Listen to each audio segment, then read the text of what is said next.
पोरं कसे केले आणि स्पेशली सुशील आहे त्याबद्दल तुम्ही काय बोलू शकता? टीम निश्चितच चांगली खेळली. आम्ही क्वार्टर फायनलला आता डायरेक्ट प्रवेश केलाय. सुशील निश्चितच प्रो कबड्डीचा बेंगालवारचा मेन रेडर आहे आणि त्याला मी एनवायपी मध्ये तामिळनाडूला हंट केला होता आणि मी एनवायपी मध्ये घेतला होता सुशीलला.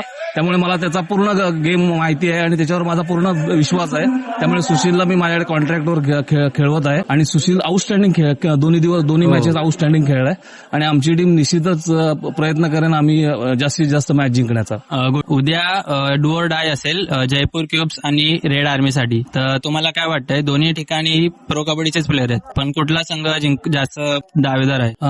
दोन्ही टीम तुल्यबळ आहेत, पण मला थोडीशी जयपूर पिंक पॅन्थरची टीम उजवी वाटते, कारण त्यामध्ये नितीन धनकर सारखा मेन रेडर आहे, अल्फा रेडर आहे. त्यामुळे त्यांचा जिंकण्याचे चान्सेस मला थोडे जास्त वाटते. ओके, थँक्यू सर आणि ऑल द बेस्ट पुढच्या वाटचालीसाठी. Thank you very thank you.